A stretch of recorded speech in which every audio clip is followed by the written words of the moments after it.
Good morning student. सृजन classes में मैं मनीष सर आपका स्वागत करता हूं। आप सभी स्टूडेंट जिन्होंने सीए फाउंडेशन ज्वाइन किया है उनको ये बताना चाहता हूं कि देखो, ये जो प्रोफेशन है सीए प्रोफेशन, आपने 11th 12th कंप्लीट किया है। यकीन माने इस बात से कोई बहुत बड़ा फर्क नहीं पड़ता है कि आपका बैकग्राउंड कॉमर्स का था या अब साइंस बैकग्राउंड से आप हैं और सीए फाउंडेशन करने के लिए जा रहे हैं। सबसे इंपॉर्टेंट बात यह है कि मैं ये एजम्पशन लेके चल रहा हूं कि शायद आपने अकाउंट्स कभी पढ़ी भी ना हो। हाँ, बस अब ये गलती कभी मत करना।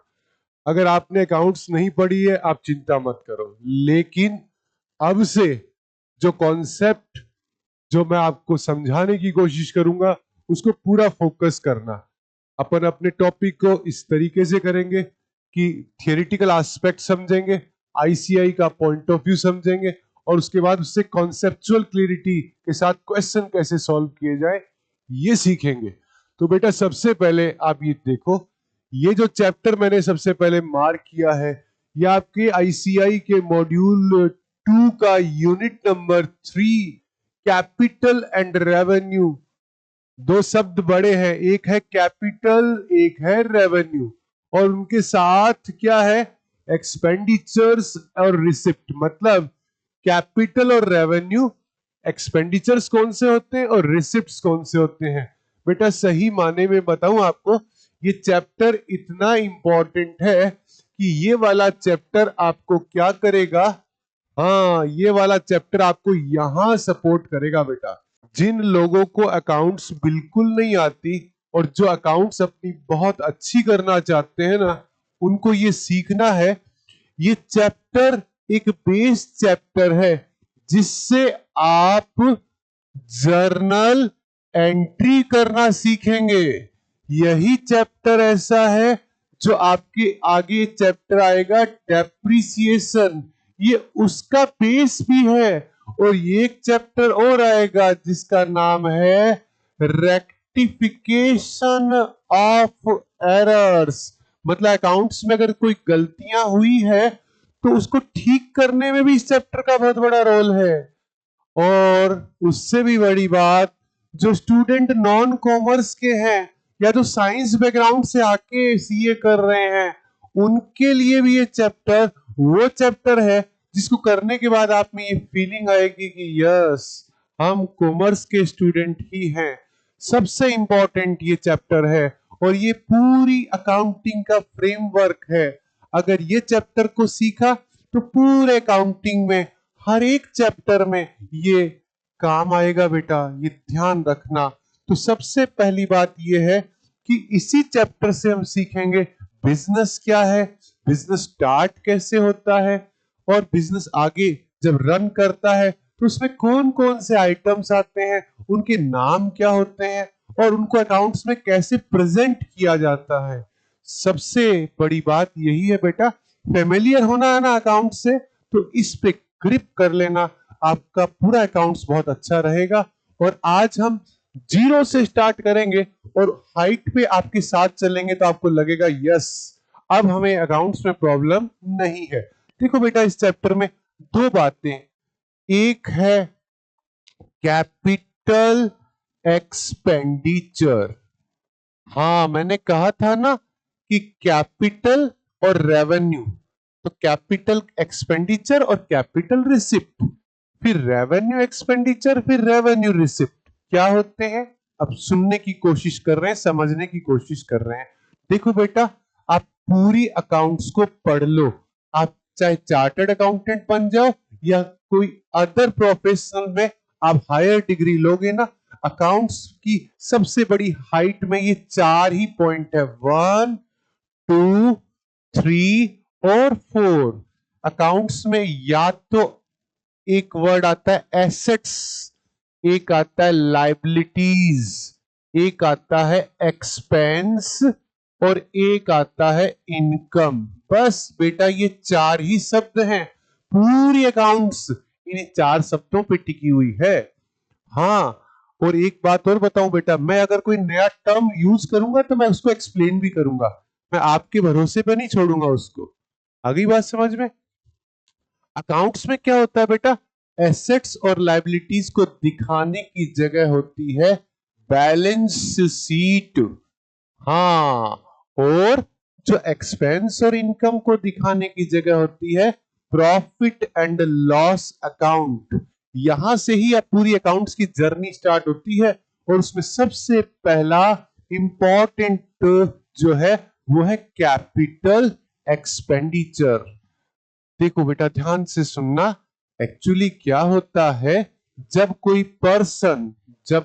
पर्सन सपोज करें एक पर्सन है, उसका नाम है राम। हाँ, इसने इसने बिजनेस स्टार्ट करने का सोचा कि भाई मुझे बिजनेस स्टार्ट करना है। तो बेटा उसके पॉइंट ऑफ व्यू से देखना, जब ये बिजनेस स्टार्ट करेगा, सपोज करें XYZ इसका बिजनेस है, तो बेटा जब वो उसको क्या बोलता है, ये मेरा स्टार्टअप है। बेटा स्टार्टअप चाहे छोटा हो चाहे बड़ा हो, इससे फर्क नहीं पड़ता है। मैटर क्या है वो देखो कि ये जो पर्सन राम है ना, ये बिजनेस को स्टार्ट कर रहा है। और जब स्टार्ट कर रहा होता है ना, तो पता है राम ने क्या किया, राम की अपने जीवन की क्या थी, सेविंग्स थी, कुछ सेविंग्स थी, और उसने ये कहा कि नहीं मैं बिजनेस करूंगा, मेरे में स्किल है। तो राम ने क्या किया, अपनी सारी सेविंग जो थी उससे फैसला किया कि मुझे बिजनेस को स्टार्ट करना है। तो बेटा सबसे इंपॉर्टेंट क्या है, जब राम बिजनेस को स्टार्ट करेगा तो सबसे पहले बिजनेस को स्टार्ट करने के समय वो क्या करेगा, इनपुट लगाएगा। कुछ क्या करेगा, इनपुट लगाएगा। हाँ, यानी क्या करेगा, वो इन्वेस्टमेंट करेगा। जो उसके पास सेविंग थी ना बेटा, उसने उसको इन्वॉल्व किया, इन्वेस्ट किया, इनपुट किया, इन्वेस्टमेंट। तो जब बिजनेस स्टार्ट होता है ना, तो उसका जो ऑनर है राम है, वो जो पैसा इन्वेस्ट करता है, इनिशियल इन्वेस्टमेंट, स्टार्टिंग का जो पैसा उसने इन्वॉल्व किया, उसको आप अकाउंट्स में बोलते हैं कैपिटल। यस, उसने क्या किया, कैपिटल इंट्रोड्यूस किया, इन्वेस्टमेंट किया, इनिशियल इन्वेस्टमेंट किया। और बेटा हमेशा ध्यान रखना, बिजनेस वेरी फर्स्ट डे से स्टार्ट नहीं होता। जो भी बिजनेस को स्टार्ट करता है, चाहे चाहे चाहे चाय की दुकान लगाए, चाहे मिठाई की लगाए, चाहे मेडिकल स्टोर खोले, चाहे स्टेशनरी का शॉप खोले, चाहे कोई और बिजनेस करे, सबसे पहले उसको क्या करना पड़ेगा, इस इनिशियल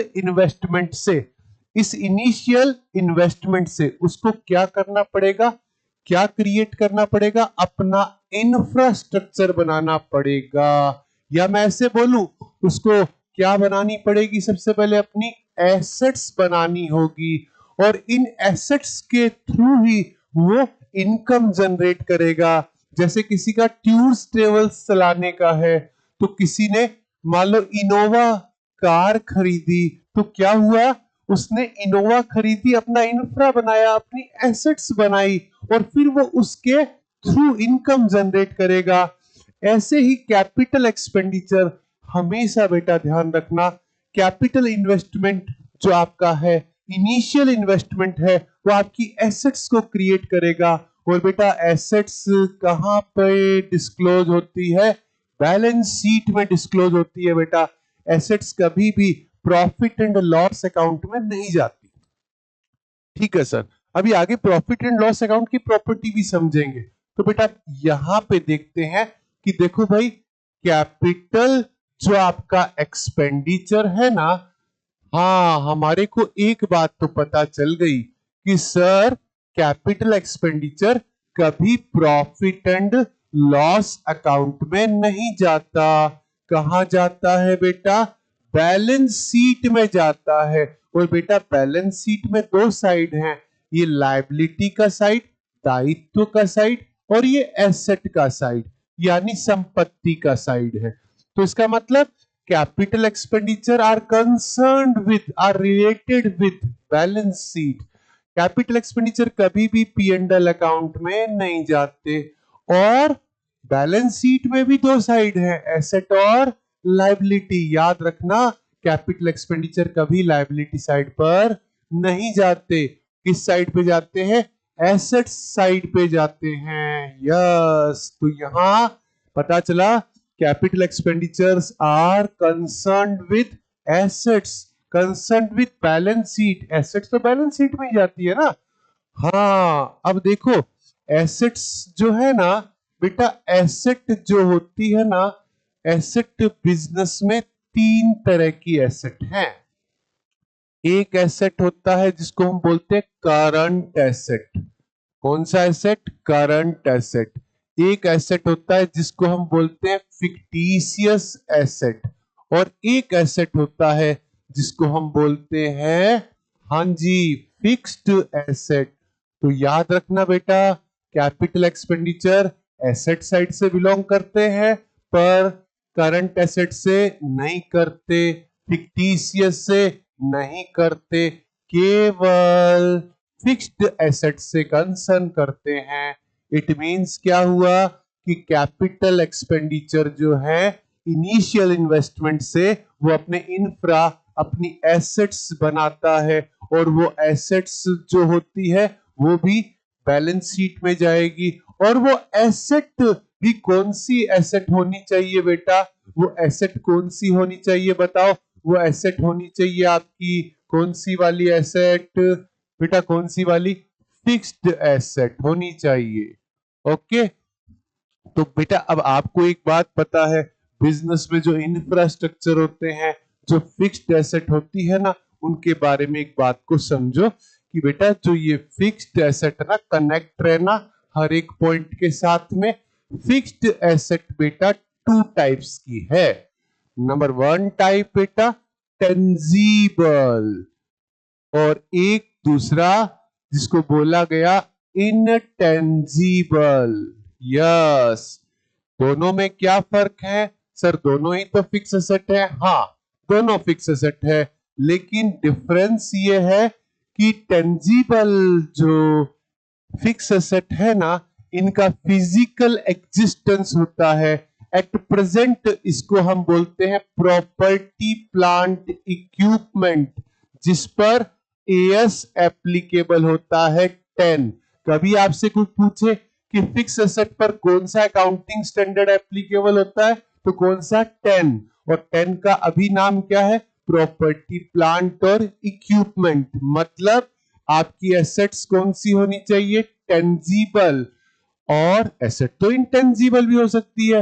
हाँ, इंटेंजिबल भी हो सकती है, और इंटेंजिबल का फिजिकल एग्जिस्टेंस नहीं होता। ये बिजनेस के सभी वैल्यूएबल राइट्स हैं। Very good. वैल्यूएबल राइट्स का मतलब ओवर द ईयर बिजनेस ने डेवलप किया, क्रिएट किया, अर्न किया। Goodwill, patent, copyright, copyright, trademark, हाँ, और लाइसेंस, ये ओवर द ईयर बिजनेस ने अर्न किया, डेवलप किया, क्रिएट किया। ये बड़ी इमेज देते हैं, ये वैल्यू क्रिएशन देते हैं, ओवर द ईयर बनाया है। आज आप बोलते ना आईफोन के लिए आप इतना बड़ा अमाउंट पे कर रहे हो, वो ब्रांड इमेज है। ओवर द ईयर उन्होंने रिसर्च से मार्केट कैप्चर हासिल किया। तो कभी एप्पल किसी के साथ बिजनेस को, अपने बिजनेस को सेल करेगा, तो उसको बड़ा अमाउंट मिलेगा इनके अगेंस्ट में, क्योंकि इनका मार्केट में एक बड़ा वजूद है। तो सर अगर हम इंटेंजिबल एसेट क्रिएट करते हैं तो बेटा वो भी आपका कैपिटल एक्सपेंडिचर है, चाहे वो गुडविल के लिए है, चाहे वो पेटेंट के लिए है, कॉपीराइट के लिए, ट्रेडमार्क के लिए, लाइसेंस के लिए है। Very good. कैसे? आज बिजनेस टेक ओवर हो रहे हैं, गुडविल का पेमेंट होता है। अकाउंट्स में तो आप खुद जानते हो, सब जगह बोला जाता है अकाउंट्स में केवल परचेज गुडविल आती है, सेल्फ जनरेटेड आती ही नहीं है। परचेज गुडविल मतलब ऐसी गुडविल जिसके लिए कंसीडरेशन का क्या हुआ है? पेमेंट हुआ है। हाँ, पेटेंट, कॉपीराइट, ट्रेडमार्क, लाइसेंस, मतलब आज कोई लिकर लीकर वाइन का अगर कोई बिजनेस करना चाहता है तो पहले उसको गवर्नमेंट से लीकर का लाइसेंस लेना पड़ेगा, तो उसके लिए वैल्यू देनी पड़ेगी। वो सारा इन्वेस्टमेंट, एक बड़ा इन्वेस्टमेंट, वो कैपिटल एक्सपेंडिचर है, वो उसकी एसेट बनेगी और उसके हेल्प से वो बिजनेस को जनरेट करेगा। यस, इनका फिजिकल एग्जिस्टेंस नहीं है, पर इनका फिजिकल एग्जिस्टेंस है प्रॉपर्टी, प्लांट, इक्विपमेंट। और बेटा टेंजिबल एसेट्स के बारे में एक बहुत अच्छी बात बताऊं, आपके बिजनेस में चाहे आप इसको न्यू परचेज कर लो, अगर बजट का प्रॉब्लम नहीं है तो नया परचेज करो, और अगर बजट का इशू है तो कोई बात नहीं, ओल्ड परचेज कर लो, ओल्ड वन परचेज कर लो। और अगर आपको लगता है कि आप खुद ही बना सकते हो तो सेल्फ कंस्ट्रक्ट कर लो, क्या फर्क पड़ता है। कोई फैक्ट्री नहीं खरीदता है, कोई ओल्ड फैक्ट्री को खरीदता है फिर उसको रिन्यू करवा लेता है, कोई सेल्फ कंस्ट्रक्ट करता है, कोई फर्क नहीं पड़ता, आपकी जैसे इच्छा है। क्रिएट तो आपकी एसेट ही हो रही है ना, क्रिएट तो आपकी टेंजिबल एसेट ही हो रही है, तो एसेट होनी चाहिए, चाहे वो न्यू हो, ओल्ड हो या सेल्फ कंस्ट्रक्ट हो, इससे कोई फर्क नहीं पड़ता। अब बेटा एक बात को अच्छी तरह दिमाग में बिठा लेना, समझ लेना, कभी गलती मत करना। एसेट जो होता है ना, हाँ बेटा कौन सा एसेट की बात कर रहा हूं, फिक्स्ड एसेट। अकाउंट्स में क्या होता है बेटा, दो तरह के टाइम के स्पान है, शॉर्ट टर्म, लॉन्ग टर्म। अगर 1 ईयर का स्पान है तो शॉर्ट टर्म है, और मोर देन 1 ईयर है तो वो लॉन्ग टर्म है। तो हमेशा एक बात ध्यान रखना, कैपिटल एक्सपेंडिचर के जो बेनिफिट होते हैं, बिजनेस को जो बेनिफिट मिलते हैं वो लॉन्ग टर्म तक मिलते हैं, ओवर द ईयर मिलते हैं, मोर देन 1 ईयर मिलते हैं, फ्यूचर ईयर तक मिलते हैं। हाँ, और एक बात और ध्यान रखना बेटा, जैसे जैसे आप कैपिटल एक्सपेंडिचर सीखोगे ना तो साथ साथ में रेवेन्यू ऑटोमेटिकली आपको कवर होता रहेगा। देखो मैं इस बात को यहां एक्सप्लेन कर रहा हूं, क्या कह रहा हूं, कैपिटल एक्सपेंडिचर के बेनिफिट आपको मिलेंगे कब तक, लॉन्ग टर्म तक, 1 ईयर और more than 1 year, more than 1 year, current year और फ्यूचर ईयर, फ्यूचर ईयर तक मिलते हैं। और साथ में मैंने कहा कि such expenditures are related with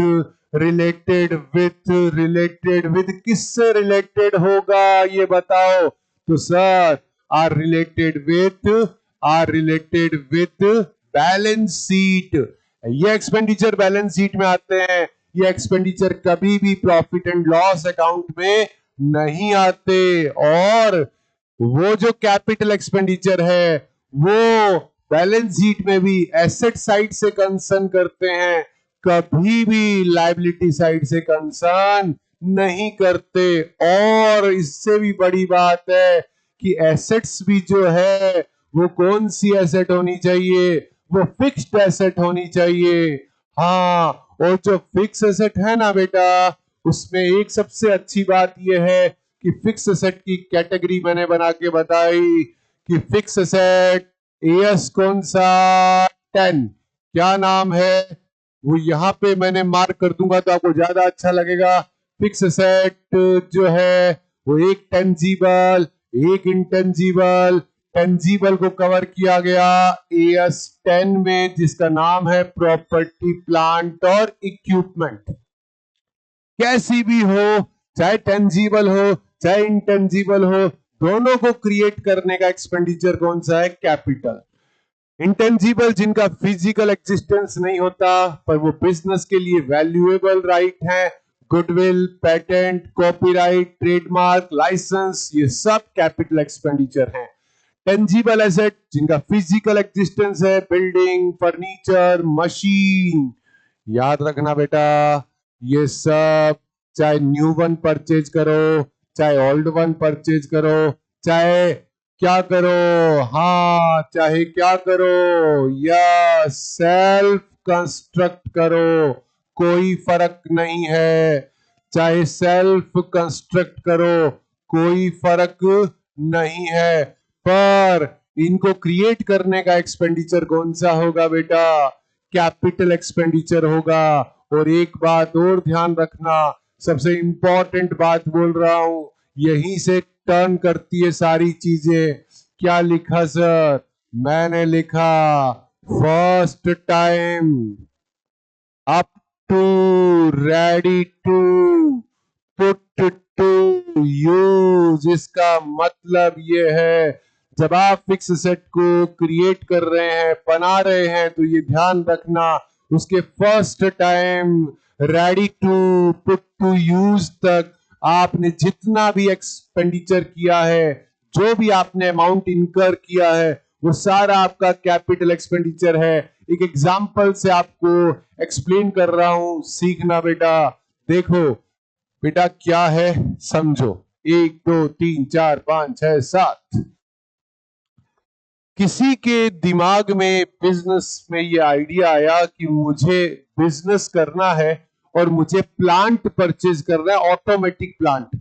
अभी तो आपका प्रोडक्शन चल रहा था, वो मैनुअली चल रहा था, लेकिन आपने ये फैसला किया कि नहीं सर, मैनुअली से ज्यादा प्लांट हमारे को ज्यादा बेनिफिशियल है। और वो प्लांट इंडिया में नहीं मिलता, वो प्लांट चाइना में मिलता है। तो अब वो प्लांट तो 5 करोड़ रुपए का है।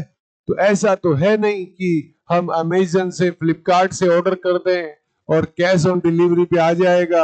अरे भाई, इतना बड़ा अमाउंट का प्लांट है, इरिवर्सिबल डिसीजन है, हो सकता है रिटर्न ना हो। तो आपने सोचा कि हमारे फैक्ट्री के जो अच्छे इंजीनियर है ना, जो एक्सपर्ट है, उसको कहा भैया आप चाइना विजिट करो, आप 1 तारीख को चाइना चले जाओ। अब वो चाइना जा रहा है उस मशीन को लाने के लिए, तो आपके दिमाग में क्या थॉट आया? अच्छा है, वहां जाएगा, वहां फैक्ट्री में उस मशीन को काम करते हुए देखेगा, अगर पसंद आ गई तो ले आएगा, अगर नहीं पसंद आता है तो क्या होगा? आने जाने का पैसा लग जाएगा, कम से कम इतना बड़ा इन्वेस्टमेंट तो खराब नहीं होगा ना। तो साहब वो गया ना, तो उसके ट्रैवलिंग के एक्सपेंस लगेंगे ना, बाई ईयर जाएगा, उसके होटल के एक्सपेंस लगेंगे साहब, और वो एक्सपेंस लग गए 2 लाख रुपीस। यस, ये कैपिटल एक्सपेंडिचर है। कौन सा एक्सपेंडिचर है? कैपिटल। वो लेने के लिए गया है, और सपोज करें 3 जनवरी के दिन उसने सारी रिसर्च कर ली और उसको पसंद आ गया, उसने उसका इनवॉइस बनवा लिया, बिल बनवा लिया, कितने का? 5 CR का। ये भी कैपिटल एक्सपेंडिचर है क्या सर? मशीन स्टार्ट हो गई क्या? अरे सर कैसी बात करते हो, स्टार्ट क्या हुई, अभी तो इंडिया पहुंची नहीं है वो। अच्छा सर, अब उस मशीन का क्या हुआ? 4 जनवरी को स्पेशल क्या हुआ? पैकिंग हुआ, फिर उसको ट्रांसपोर्ट में लगाया जाएगा, फिर ट्रांजिट का इंश्योरेंस भी होगा ताकि रास्ते में कुछ खराब ना हो, और उसमें भी साथ 3 लाख रुपीस लग गए। और साहब ये लग गए, अब ये 5 जनवरी को ये जयपुर एयरपोर्ट पहुंच गई। और जयपुर एयरपोर्ट पहुंचने के बाद अब आपकी फैक्ट्री तो जयपुर में है, और जयपुर में आपकी फैक्ट्री जो है वो सीतापुरा में है। तो सर यह फैक्ट्री आपकी यहां है, और ये जो मशीन आपकी अभी तो एयरपोर्ट पे पहुंची है, यहां से आप उसकी क्लियरिंग करवाओगे, यहां से आप उसका ट्रांसपोर्ट पे करोगे, और वो रुपए लग गए 1 लाख रुपीज। और साथ में एक बात और बोल देता हूं, साथ में आपको सरकार ने इंपोर्ट ड्यूटी भी आपसे लाने की ली, और ये सारे रुपए लग गए साहब 5 लाख रुपीज। तो क्या हुआ सर? अभी तो सर पे ही पे कर रहे हैं। अब साहब ये मशीन जो है वो यहाँ जयपुर एयरपोर्ट से रवाना हुई, इवन रास्ते में कोई टोल भी आ गया ना, और टोल के चार्जेस भी लग गए, सपोज करें 100 रुपीज। तो भाई ये भी कैपिटल एक्सपेंडिचर। और अब इस फैक्ट्री में ये मशीन पहुंच गई साहब, ये 5 जनवरी को पहुंच गई। अब इस फैक्ट्री में इस मशीन को पहले किया जाएगा इंस्टॉल, तो इंस्टॉलेशन पे भी खर्चा लगेगा, वेजेस लगेगा, कुछ क्रिएशन करोगे, सपोज करो 20,000 इंस्टॉलेशन पे लेबर लग गई, वेजेस लग गया साहब। क्या मशीन स्टार्ट हो गई क्या सर? अरे सर अभी मशीन स्टार्ट नहीं हुई है, अभी मशीन का क्या होगा, 7 जनवरी के दिन मशीन का किया जाएगा डेमो। डेमो का मतलब ट्रायल रन, ये चेक करने के लिए कि क्या ये मशीन वैसा कमर्शियल प्रोडक्शन दे पाएगी जो हमने सोचा है, हम चाहते हैं। तो आपने पहले उसको ट्रायल किया और ट्रायल में भी आपके मान लो 30,000 रुपीज खर्च हो गए। लेकिन ये 7 जनवरी ये डेमो में ओके हुआ, ये है उसकी ready to put to use. और बेटा एक बात हमेशा ध्यान रखना, यहां से लेकर यहां तक, यहां से लेकर यहां तक जितने एक्सपेंडिचर किए हैं वो सारे कैपिटल एक्सपेंडिचर हैं। और इन सब एक्सपेंडिचर का क्या होगा, टोटल होगा। और उस टोटल से आपकी एसेट की क्या बनेगी, हिस्टोरिकल कॉस्ट बनेगी। और ये हिस्टोरिकल कॉस्ट आपकी बैलेंस शीट में जाएगी और क्या बनेगी, आपकी फिक्स एसेट। और ये हिस्टोरिकल कॉस्ट है। और फिर इस पे क्या लगेगा, डेप्रिसिएशन लगेगा। और वो भी किस डेट से लगेगा, yes, ready to put to use की डेट से क्या लगेगा, डेप्रिसिएशन लगेगा। तो ये जानना आपके लिए बहुत जरूरी था। अब मैंने इस बात को एक्सप्लेन किया है, आप अच्छी तरह इस बात को समझना कि all expenses incurred up to ready to put to use will be known as capital expenditure। और याद रखना हमेशा बेटा, हमेशा अगर आप अकाउंटिंग कर रहे हैं तो ready to put to use तक के एक्सपेंडिचर मतलब कहां से, यहां से लेकर यहां तक के सारे एक्सपेंसेस का क्या करना, सम करना, टोटल करना। और वो total ready to put to use तक का करना। और उससे एसेट की क्या बनेगी बेटा, क्या बनेगी, हिस्टोरिकल कॉस्ट बनेगी। और उस हिस्टोरिकल कॉस्ट को हम बैलेंस शीट में दिखाएंगे। और यहां आप एक जर्नल का गोल्डन रूल सिखा रहा हूं, आपको सीख लेना। whenever there is a capital expenditure, business में जब भी कैपिटल एक्सपेंडिचर होगा, जब भी होगा, वो हमेशा बेटा एसेट्स अकाउंट को डेबिट करेगा। And accountant should debited respective fix asset account with the historical cost. मतलब बेटा बिल्कुल क्लियर है, जब भी एक्सपेंडिचर आ रहा है वो रेस्पेक्टिव एसेट अकाउंट में डेबिट होगा। क्या ये ट्रेवलिंग एक्सपेंस में डेबिट होगा, नहीं, ये प्लांट अकाउंट में डेबिट होगा। क्या ये प्लांट अकाउंट में डेबिट होगा, क्या ये पैकिंग अकाउंट डेबिट होगा, नहीं सर, प्लांट अकाउंट में डेबिट होगा। ये प्लांट अकाउंट में डेबिट होगा, ये प्लांट अकाउंट में डेबिट होगा, प्लांट अकाउंट में डेबिट होगा। और बेटा ये ध्यान रखना, अगर आपने गलती कर ली तो अकाउंट्स में एक एरर आता है, प्रिंसिपल एरर। जब आप कैपिटल और रेवेन्यू को डिफरेंशिएट नहीं कर पाते और आप वेजेस अकाउंट को डेबिट कर लेते हैं, वो गलती हो जाएगी आपसे। तो इसका मतलब ध्यान रखना कि कैपिटल एक्सपेंडिचर ऐसे क्रिएट होते हैं।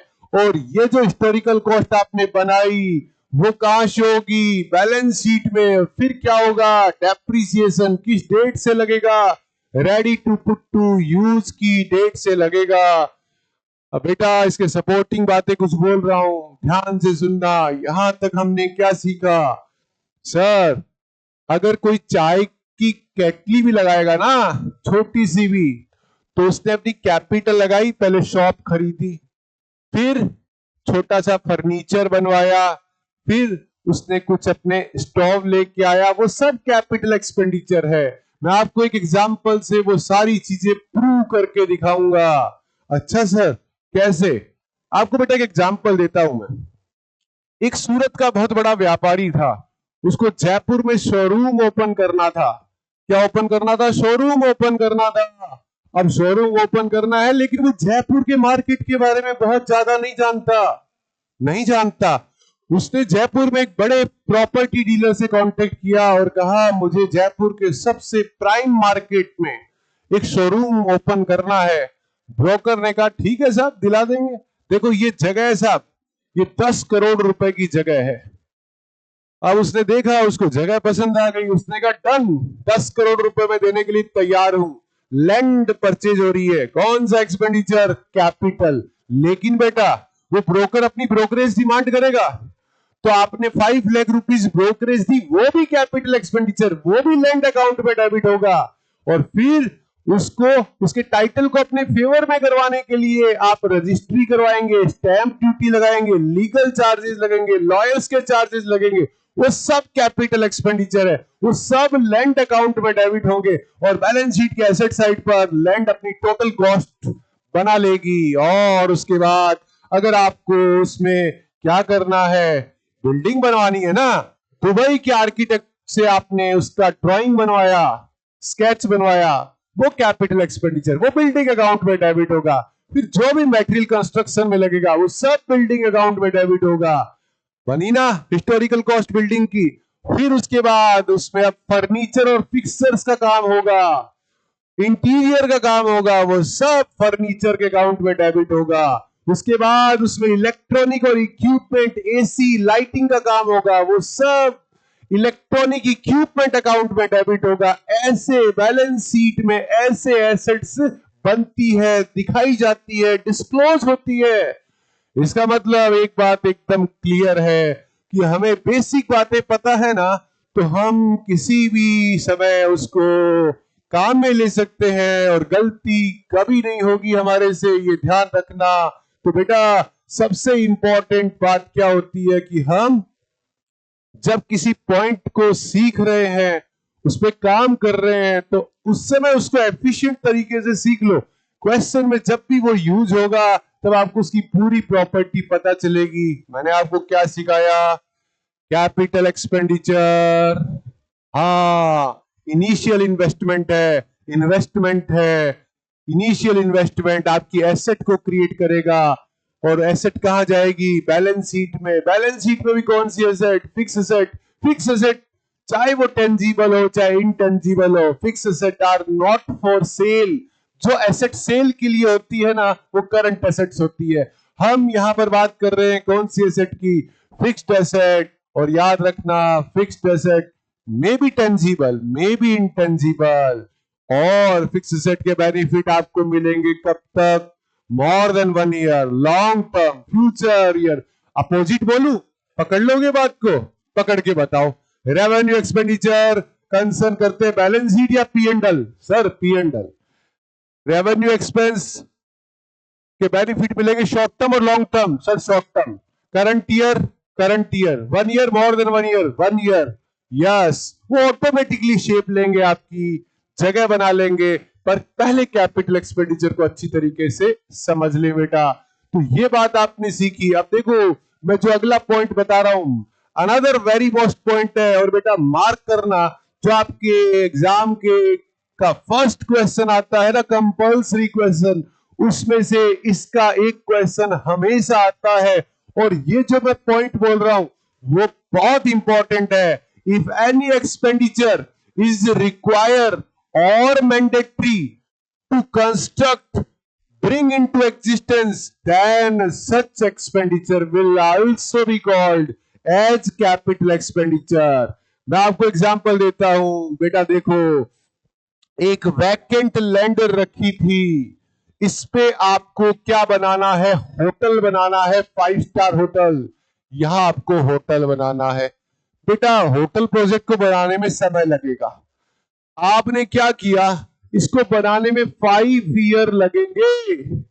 लेकिन आपने क्या किया? ये जो वैकेंट लैंड थी, यहाँ टेम्परेरी हट्स बना दिए।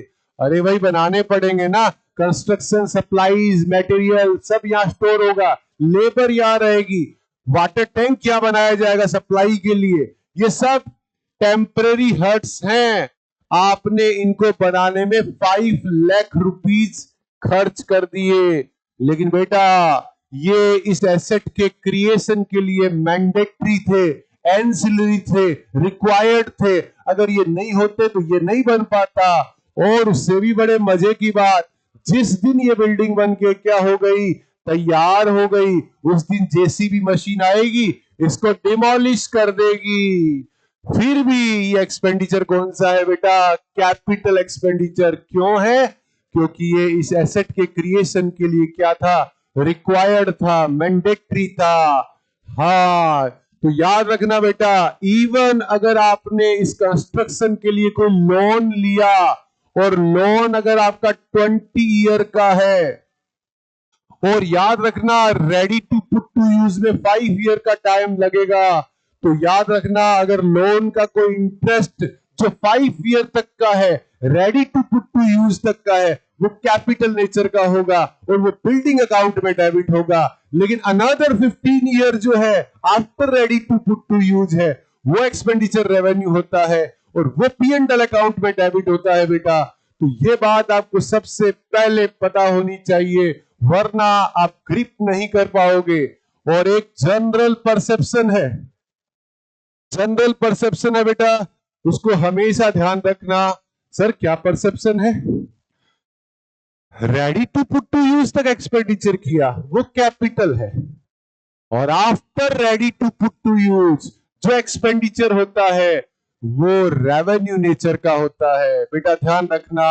And the expenses incurred after ready to put to use is normally revenue nature, revenue nature का होता है। लेकिन अगर ready to put to use के बाद आपने कोई एक्सपेंडिचर किया और उस एक्सपेंडिचर को करने से किसी फिक्स सेट की कैपेसिटी या लाइफ एनहांस हो जाए, इंक्रीज हो जाए, एक्सटेंड हो जाए, तो ऐसा एक्सपेंडिचर भी कौन सा होगा? कैपिटल एक्सपेंडिचर होगा। आपको एग्जांपल देता हूं, उस साड़ी के शोरूम वाले ने, उसका शोरूम अच्छा चल रहा है, अब उसको लगा कि फुटफॉल बहुत अच्छा है, बिजनेस अच्छा चल रहा है, हम इस शोरूम के ऊपर एक फ्लोर और बना लेते हैं मेंस गारमेंट का। वो क्या किया? कैपेसिटी एनहांस हो गई। तो अगर कोई एक्सपेंडिचर कैपेसिटी को एनहांस करता है, इंप्रूव करता है, एक्सटेंड करता है, तो वो भी कौन सा एक्सपेंडिचर होगा बेटा? कैपिटल एक्सपेंडिचर होगा। ये ध्यान रखना। और बेटा हमेशा याद रखना, एक टर्म बोल रहा हूं कि अगर कोई एक्सपेंडिचर आपकी एक्सपेंस परमानेंट रिडक्शन करता है, आपको बहुत अच्छा एग्जांपल देता हूं, सुनो। जैसे आज मेरा बिजनेस बिल्डिंग है, इलेक्ट्रिसिटी का बिल आता है, महीने का मंथली 1 लाख का बिल आता है। अगर मैंने ऊपर रूफटॉप पर सोलर प्लांट लगवा लिया 10 लाख रुपए लगाकर, तो अब मेरा इलेक्ट्रिसिटी का बिल जो 1 लाख का था वो 20,000 तक आ गया। इसका मतलब हाँ, मेरे ऑपरेशनल एक्सपेंस, मेरे वर्किंग एक्सपेंस में परमानेंट क्या हो गया? रिडक्शन हो गया। तो ऐसा एक्सपेंडिचर कौन से नेचर का होगा? यस, कैपिटल नेचर का होगा बेटा। अगर आपकी गाड़ी पेट्रोल किट पे है और आपने उसको CNG किट पे करवाया, तो किट का पैसा लगा लेकिन आपको फ्यूल एफिशिएंसी मिली, पर किलोमीटर का आपका जो रनिंग कॉस्ट था वो परमानेंट डाउन हो गया। ये इसका एग्जांपल होता है बेटा। तो कैपिटल एक्सपेंडिचर की जो ये प्रॉपर्टीज आपने सीखी, इसको हमेशा ध्यान रखना बेटा। 5 बातें नटसेल में फिर बता रहा हूं। मैं मेरी सभी क्लास में हमेशा जो बातें बोलता हूं उसको 5 टाइम रिपीट करूंगा। इसका ऑब्जेक्टिव यह है, एक बार आपने सुना, एक बार आपने समझा, एक बार आपने उसको आंखों से देखा, एक बार आपने उसको याद करने की कोशिश की, और एक बार मैंने फिर बोला था कि वो आपके दिमाग से ना निकले, वो आपको एग्जाम तक क्या करेगा बेटा? यस, वो रिटेन रहेगा, और किसी भी चैप्टर में उसका रेफरेंस आएगा ना, तो आपको तुरंत याद होगा। बेटा देखो, सीए का एग्जाम जो है ना, वो क्रैक करना बहुत इजी होता है, लेकिन आपकी प्लानिंग जो है ना, वो एग्जीक्यूशन और प्लानिंग आपकी परफेक्ट होनी चाहिए। बहुत ज्यादा पढ़ने की रिक्वायरमेंट नहीं होती, लेकिन जो पढ़ा है वो एब्सोल्यूट पढ़ा है और उसको आपने यूज आपने एकदम प्रॉपर किया है। इस बात को ध्यान रखना। अभी केवल हमने एक कंटेंट किया है कैपिटल, और उसमें भी केवल क्या किया है? एक्सपेंडिचर किया है। अभी तो बहुत सारी चीजें इसमें बाकी है। जैसे आपको मैं ये देखो, ये लो साहब, क्या लिखा मैंने? ये रेवेन्यू एक्सपेंस है बेटा, ये अपोजिट है कैपिटल एक्सपेंडिचर के। रिलेशन की बात करूं तो सबसे पहली बात, इनके बेनिफिट शॉर्ट टर्म तक मिलेंगे, इनके बेनिफिट करंट पीरियड तक मिलेंगे, फॉर वन अकाउंटिंग ईयर तक मिलेंगे। और अच्छे लैंग्वेज में बोलूं, ये सारे के सारे आपके नॉमिनल नेचर के अकाउंट हैं, जो आपके पी&एल अकाउंट में क्या होते हैं, डेबिट होते हैं बेटा। सर अच्छा, ये सारे वो एक्सपेंस है, देख लो बेटा, ये एक्सपेंस जो है ना, ये बिजनेस के डेली के और डेली एक्टिविटी के, रूटीन के, वर्किंग, ऑपरेशनल, रिकरिंग, ये बिजनेस चलाओगे, ये डे टू डे चलेगा। सर कैसे? अरे भाई साड़ियों का शोरूम ओपन किया है तो अब इलेक्ट्रिसिटी का बिल भी आएगा, स्टाफ की सैलरी भी होगी, देना पड़ेगा ना बेटा, वो रूटीन के एक्सपेंस है। तो सर आपने ये लिखा है तो वो हमें पता चल रहा है कि सर वो किस तरीके से आपने, if any expense incurred after ready to put to use, maintain business को रनिंग कंडीशन में लाने के लिए, वो सब रेवेन्यू एक्सपेंस है।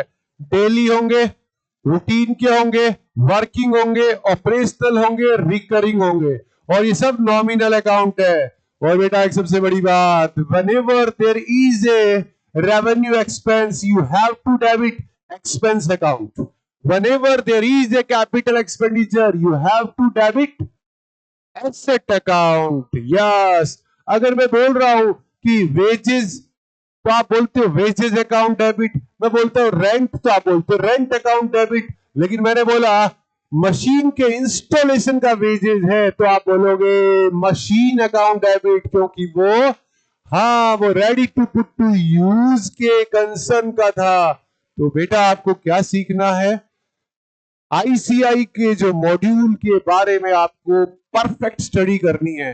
एग्जाम को क्रैक करने का सबसे बेसिक फंडा है, चैप्टर को नट सेल में पूरा समझ लो, वर्किंग अच्छी करो और फास्ट रिवीजन करो, तो क्या होगा, ऑथेंटिक कंटेंट होगा, तो आप ग्रिप अच्छा करोगे और आप एग्जाम को क्लियर कर पाओगे। ठीक है बेटा, तो ये सारी बातें आपको कीवर्ड्स के साथ इस तरीके से आपको फॉलो करनी है। Thank you so much.